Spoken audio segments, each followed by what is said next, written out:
रात का सन्नाटा और रहस्यमय जंगल का डरावना माहौल। राजा विक्रमादित्य एक बार फिर से अपने दृढ़ संकल्प और निर्दयता के साथ पीपल की पेड़ के पास पहुंचे, जहां बेताल फिर से उल्टा लटका हुआ था। जैसे ही विक्रम ने बेताल को पकड़ा और अपने कंधे पर रखा, बेताल ने फिर से अपनी विचित्र हंसी में कहा, राजन, एक बार फिर से मेरे साथ यात्रा करनी है तो सुनो एक और कहानी। अगर तुमने सही उत्तर दे दिया तो मैं पुनः इस पेड़ पर वापस लौट जाऊंगा।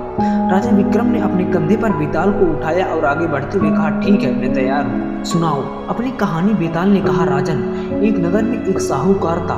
वह अत्यंत धनी था और उसके पास अपार संपत्ति थी। उसकी केवल एक ही संतान थी, एक सुंदर और गुणी पुत्री जिसका नाम रूपा था। साहूकार ने अपनी पुत्री के विवाह के लिए योग्य वर की तलाश शुरू की।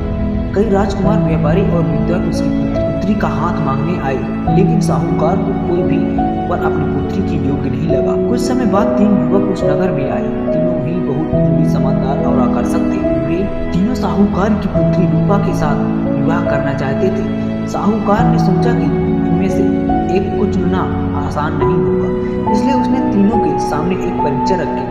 उसने कहा कि तुम तीनों अपनी योग्यताओं के आधार पर कुछ ऐसा काम करके दिखाओगे जिससे तुम यह साबित कर सकोगे कि तुम मेरी पुत्री की योग्य हो। तीनों युवक अपने अपने तरीके से साहूकार के सामने अपनी प्रतिभा दिखाने की योजना बनाने लगे।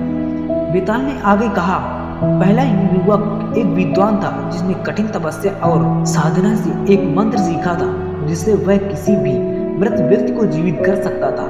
उसने साहूकार से कहा कि वह अपने ज्ञान और मंत्र से मृतकों को भी जीवन दान दे सकता है। दूसरा युवक एक कुशल योद्धा था और उसके पास एक ऐसा धनुष था जिससे वह लक्ष्य को साध सकता था। उसने साहूकार से कहा कि वह किसी भी खतरे से रूपा की रक्षा कर सकता है, चाहे वह कितना भी बड़ा क्यों ना हो। तीसरा युवक एक कुशल चिकित्सक था।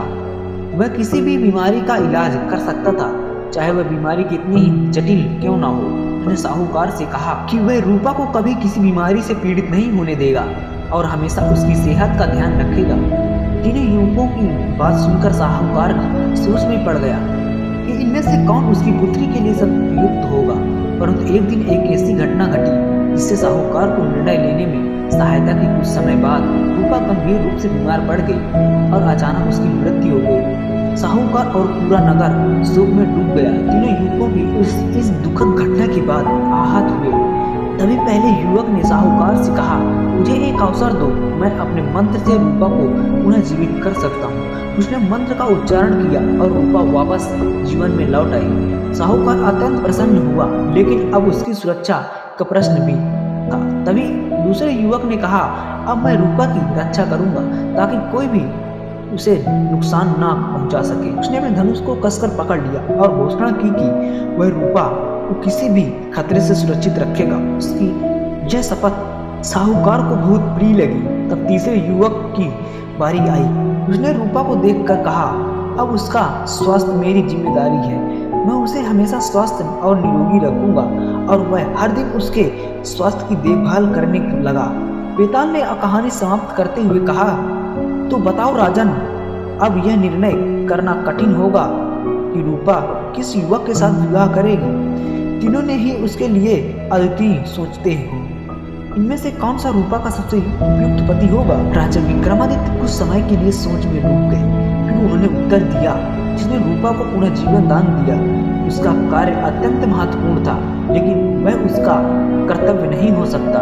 जो युवक उसकी रक्षा कर रहा है वह भी केवल उसके जीवन की सुरक्षा सुनिश्चित कर सकता है, लेकिन जो युवक उसका स्वास्थ्य देख रहा है उसका संबंध उससे सबसे निकट बनाता है, क्योंकि वह उसे हर रोज देखभाल और सुरक्षा प्रदान कर सकता है।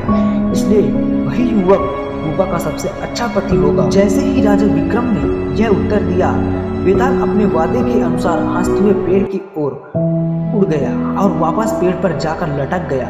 राजा विक्रम ने अपने संकल्प को बनाए रखा और फिर से बेताल को पकड़ने के लिए पीपल के पेड़ की ओर बढ़े। इस प्रकार विक्रम और बेताल की रहस्यमय यात्रा जारी रही, जिसमें हर बार एक नई कहानी और एक नई पहेली विक्रमादित्य का इंतजार कर रही थी। इस तरह विक्रम और बेताल की कहानियां आगे बढ़ती रही, जिसमें हर बार एक नई चुनौती नया रहस्य और नई पहेली का सामना राजा विक्रमादित्य को करना पड़ा। तो दोस्तों, यह कहानी आपको कैसी लगी आप हमें कमेंट बॉक्स में बता सकते हैं। फिर से मिलते हैं एक और नए वीडियो के साथ। तब तक के लिए आप अपना ख्याल रखें। वीडियो देखने के लिए धन्यवाद।